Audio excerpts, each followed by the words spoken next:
So good afternoon, friends and colleagues, and thanks for coming to this cluster seminar.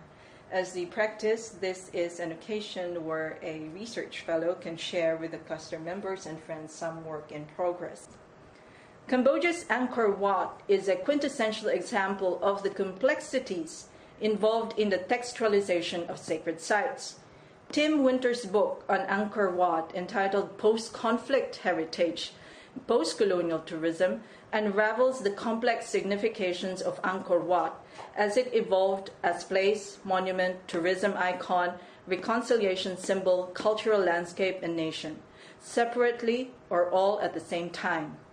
Winter charts these specific significations against what he calls as a sociocultural landscape of representations, narratives, and embodied representations. It is within this context that a look into the body of travel writing as it contributed to layers of Angkorian representations would reveal how texts weave into and interrogate each other. The temporal continuum from antiquity to the current mass tourism has produced a varying discourse that brings to fore what Bishop claims as sociopolitical investments or claims made on the great sacred complex. Earlier writings on Angkor Wat, for instance, extensively speak of discovery of a pristine place inhabited by monks and moss. This instilled an abiding interest among French writers and archaeologists who would eventually head out for Indochina to experience firsthand the wonders of the sacred temples. Leading the list would be Pierre Loti's A Pilgrimage to Angkor, published in 1912, that has been hailed as a classic in travel literature. Loti's lyrical writing conjures nostalgia, a time beyond away the pressures of modernity. Loti's travel account has been influential on another French writer, namely Pierre Ganin. Later, the French writer and intellectual André Malraux, notoriously known for his looting expedition in Cambodia, subsequently wrote The Royal Way, a novel come travel account about a young French archaeologist sent on an exploratory mission by his government. The above writings have been influential not only on the next generations of travelers who wrote on Angkor Wat, but more importantly on archaeological scholars who have extensively mined the architectural intricacies of the temple while claiming the knowledge built on these explorations to establish themselves as experts on the field. The key thematic of such exploration is anchored on the West's claim that it would be able to make the stones speak, that it could unravel the secrets of Angkor Wat. In this regard, one sees archaeologists relying and correcting at the same time travel accounts of earlier writers, an example of which is Georges Seder, who accused Pierre Loti of gross mistakes and errors found in his writing on Angkor Wat.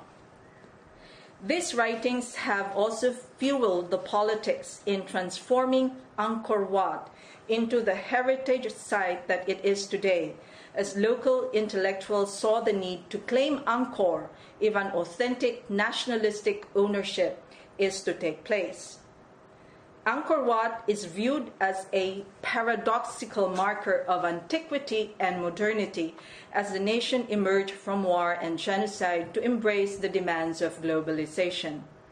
In this regard, Winter notes of the two antithetical histories which have received much attention: the ancient glories of Angkorian splendor and the horrors of the modern Khmer Rouge. These antithetical histories inadvertently became conflated in image and word as Angkor Wat is advertised throughout the world as heritage site in service of national development agenda. The temple are not only made but recast to serve many functions. Even the term heritage site, as it relates to describing Angkor Wat, stands as an umbrella term for the many facets within which it can contain the historical ramifications of place and nation. It may as well serve as a descriptor of trauma, conflict, rebuilding, and reconciliation, as it likewise embodies a marker that at times remains unscathed by time. To study the discursive timelines of the great sacred complex would necessarily require a closer look at how national agendas have played into the preservation of Angkor and how this has established Angkorian tourism. There is definitely a contrapuntal discourse to having Angkor represent a high cultural legacy while putting it as well on the stage of mass tourism. The debates of which UNESCO has been at the forefront surrounding how to obtain a middle ground has been rife with allegations of destroying a legacy in the name of crude profit. Such sentiment has also found its way in more recent travel writings, where there have been cautionary warnings about the possible destruction of the sacred complex due to mass tourism. On the one hand, the travel genre itself is complicit in the vast travel industry that includes the material production of maps, travel guidebooks, souvenir, mementos, museum, etc.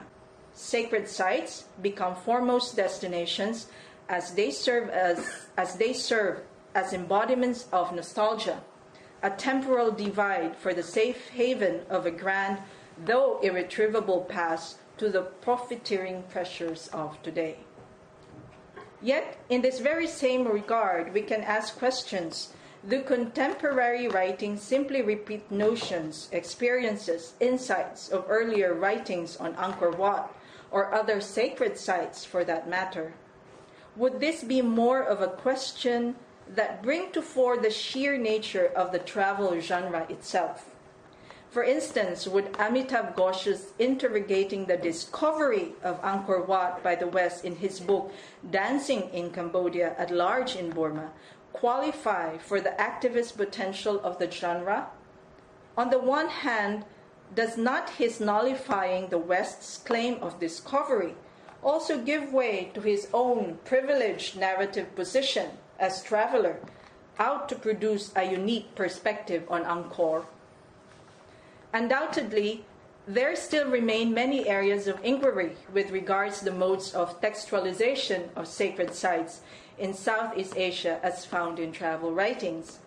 It can certainly benefit from the interdisciplinary analytical framework of areas that include cultural studies, postcolonial literary studies, tourism, and heritage studies.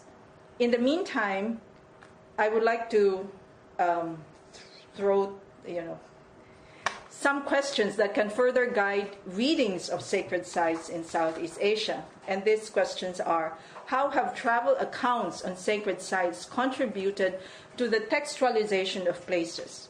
What are the imaginative and sociopolitical relationships that are dominant in the travel accounts? What narratives do they foreground in the discovery, consumption, and preservation of sacred sites? How has the writing of sacred sites impacted on tourism? Or, in fact, other way around, tourism on the writing of sacred sites? To what ends can the travel accounts contribute to the formation of a Southeast Asian poetics of landscape? And what accounts of dynamics do the travel writing reveal between travelers and their behavior to sacred sites? Okay, just to repeat, like with my first project, my position as a critic was very clear because I'm dealing with the end products of imperialism. I mean, these were the colonial narratives written by the Americans during the 1900s to the 1930s. But with this project, the sacred sites on Southeast Asia, my position is now actually reversed because I am the tourist, the traveler, the pilgrim, experiencing the sacred sites in all of their heritage, cultural, spiritual, touristic complexities. And I've actually told everyone that while I was going through the travel, I forgot that I was actually in some kind of research. So it was good for the sites, the documentation, and actually the engagement with the local people. But really, it's almost inescapable to really feel that you're not a tourist. Okay, so here are some of the notes that I've come up with. The pilgrim tourist dichotomy, which is on top of the concerns on pilgrimage, and you even have the WTO definition, which says a tourist is someone who travels temporarily, at least 24 hours, but less than a year. But many of the arguments really are saying that there's really not much of a difference. The pilgrims, they can be distinguished for the motivations, okay, but at the same time, their actual experiences really do not distinguish them so much from being tourists of sacred space, and it has really been democratized. Every site actually can be consecrated. And this is some of the notes. Dark tourism, related to the very question of what makes a sacred site sacred. And yeah, I think the answers to the questions are here in this slide. So instead of pilgrimage being travel to sites where heaven and earth converge, it is considered to be journeys undertaken by a person in quest of a place or a state that he or she believes to embody a valued idea. So as long as that place has some kind of significance, or you can just actually assign some kind of significance, you can consecrate that as your sacred place.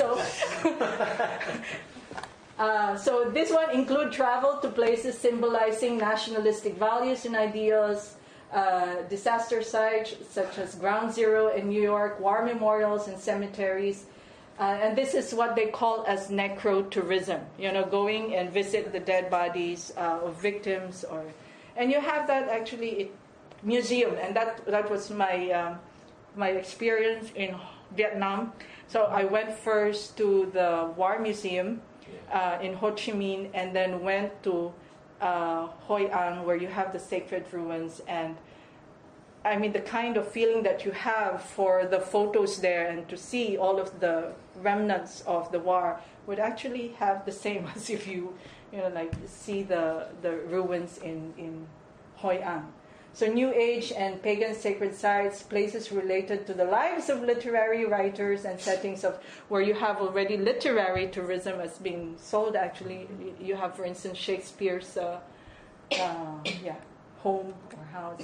And nostalgic tourist attractions, you have Disney World, sporting events, genealogical trips, shopping malls, and even cyberspace. This one I just learned recently. The cyberspace pilgrimage, there is actually a site where you can sign up for a pilgrim to the Ganges, and you will be asked to put your photo there, and for all of the scenes or things that you have done in the past that you want to be absolved or something, and then they will return to you and then give you a time or day, in agreement, where you will see yourself, your photo, how do you call this, superimposed on a body, and you will look at yourself dipping actually in the Ganges. So you have an avatar and a photo. Yes. So that's the virtual pilgrimage to the Ganges. Somebody always find out some way to make money. Okay, so the separation of the spiritual from the religious has led to a reinterpretation of what constitutes the sacred. So where people are no longer constrained by religion in interpreting what spaces they view as sacred.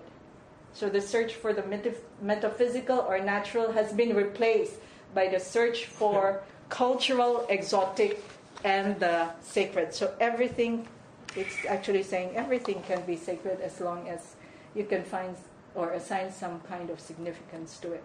So mosques, churches, cathedrals, pilgrimage paths, sacred architecture, and the lure of the metaphysical. And this has said to result in spiritual promiscuity or spiritual smorgasbording, because even if you're recognized officially as Catholic. You can go anywhere these days. You can go to a Hindu temple, you can go to a Buddhist temple, you can go to a mosque, Islam mosque, and that's how they call it. Okay, and then tourists can be regarded as exemplary modern subjects. They seek out the experience by leaving the familiarity of home, but the conventions of tourism tend to domesticate these novel places by commodifying the experiences that visitors have of them. So there's actually no distinguishing factor now, if you can argue that, between tourists and pilgrims. And I think for many tourist planners, the pilgrims is just, they really plan these trips as if they were just simply tourists. Okay. Oh, this one. Religiously or spiritually motivated travel has become widespread and popularized in recent decades, occupying an important segment of international tourism, having grown substantially in recent years, both in proportional and absolute terms. And pilgrimage tourism is seen as increasing, in the market segment, and is considered, this to be a foreseeable trend in the future. Oh, and just some of the sites that I've been to. So you have the Shwedagon Pagoda in Myanmar, and Bagan, and then the more beautiful site. And then in the Prambanan, that's Prambanan. Next to it, yeah. And then the Karawi Cultural Palace, Myanmar, and then the ancient ruins in Hoi An. And this one is the War Museum in Ho Chi Minh, and this is the Kuchi tunnels. Yeah. The halls were enlarged for tourists, actually. Huh? Yeah, the tunnels were enlarged for tourists. Oh yeah. Hoi An, Vietnam, and this is also one of the palaces in Hoi An, Vietnam. And then, of course, the iconic Ta Prohm Temple, the root Angkor Wat.